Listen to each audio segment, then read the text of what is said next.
በስመ አብ ወወልድ ወመንፈስ ቅዱስ አሐዱ አምላክ አሜን።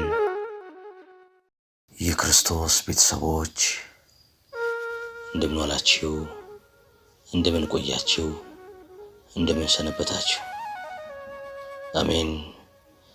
እግዚአብሔር አምላካችን ስሙ ከአጽናፍ እስከ አጽናፍ ከፀሐይ መውጫ እስከ ፀሐይ መጥለቂያ በፍጥረት አንደበት ሁሉ የተመሰገነ ይሁን።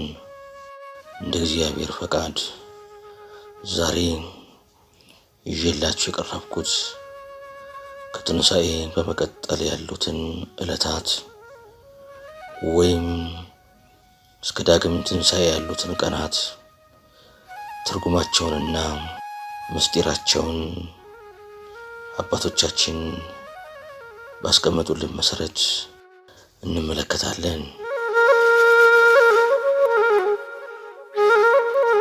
ክርስቶስ ተንሥአ እሙታን በአቢይ ኃይሉ ስልጣን አሰሮ ለሰይጣን አግዓዞ ለአዳም ሰላም እምይእዜሰ ኮነ ፍስሐ ወሰላም።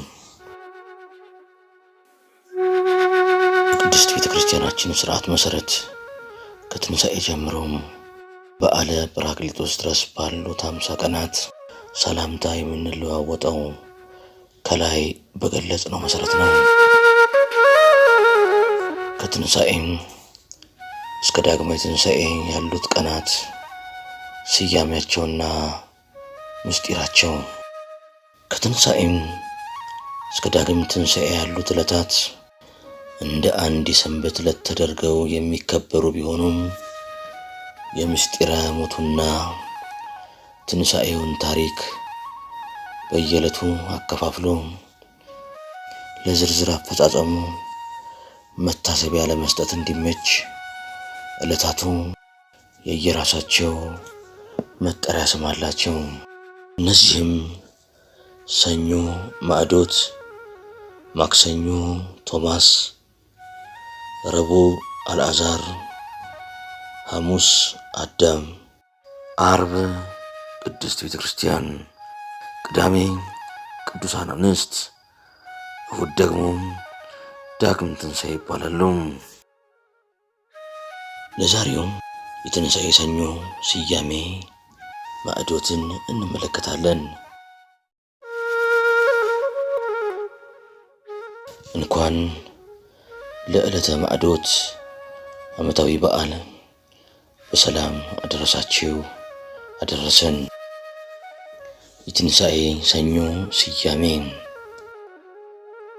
ማዕዶት ሰኑይ ሰኞ። ማዕዶት ማለት መሸጋገሪያ ማለት ነው። በዕብራይስጥ ፓሳህ ይባላል። አልፎ አልፎ ሄደ ማለት ነው። የእስራኤል ልጆች በግብፅ ሀገር ነውር የሌለበት የዓመት ጠቦት አርደው ደሙን የደጃፋቸውን መቃና ጉበን በመርጨታቸው መልአከ ሞት ደሙ የተረጨበትን ቤት የበኩር ልጃቸውን እያለፈ ስለሄደ ቀኑ ፋሲካ ተባለ። ኦሪት ዘጸአት ምዕራፍ 12 ከቁጥር 1 እስከ 13። አንድም የእስራኤል ዘሥጋ የኤርትራን ባህር በደረቅ መሻገራቸው፣ ከግብፅ ወደ ከነዓን መውጣታቸው፣ ከባርነት መላቀቃቸውን፣ ወደ ነጻነት መሻገራቸውን ያመለክታል። በአዲስ ኪዳንም በክርስቶስ ሞትና ትንሣኤ ነፍሳት ከሲኦል ወደ ገነት ተሸጋግረዋል። ከሰይጣን ቁራኝነት ተላቀዋል። ወደ ነጻነት ተሸጋግረዋል። አንደኛ ጴጥሮስ ምዕራፍ 3 ቁጥር 19። ማዕዶት ማለት አደወ ተሻገረ ከሚል የግዕዝ ግስ የተወረሰ ሲሆን በጥሬው መሻገር ማለት ነው። ይህም በደመ ክርስቶስ ተቀድሰን በትንሣኤውም ድኅነት ተደርጎልን መከራን፣ መርገምን፣ የኃጢአትን ባህር አንድም ባህረ እሳትን መሻገራችንን ያመለክታል። ጌታችን ኢየሱስ ክርስቶስ በከበረ ደሙ ከባርነት ወደ ነጻነት፣ ከጨለማ ወደ ብርሃን፣ ከሞት ወደ ሕይወት፣ ከኃጢአት ወደ ጽድቅ፣ ከሲኦል ወደ ገነት፣ ከገሃነመ እሳት ወደ መንግሥተ ሰማያት አዳምንና እኛን ልጆቹን አሸጋግሮናል። አባታችን አዳምና ልጆቹ ከሲኦል የወጡት በዕለተ ዓርብ በሰርክ ቢሆንም ቅድስት ቤተ ክርስቲያን በዚህ ዕለት እንዲታሰብ ታዛለች። ጌታችን ምርኮን ማርኮ ጥጦስ መንገድ ጠራጊ ሆኖለት ወደ ገነት ሲያስገባቸው ለድንግል ማርያም አሳይቷታል። እማምላክም በፍጹም ልቧ ደስ ተሰኝታለች። አዳምና ልጆቹ እመቤታችንን ከላይ ሆነው እጅ ነስተዋታል። እርሷ የድህነታቸው ምክንያት ናትና። ክርስቶስ እኮ ስለ ሰው ኃጢአት አንድ ጊዜ ሞቷል። ኃጢአት የሌለበት ክርስቶስ ጻድቁ ስለ እኛ ሞተም።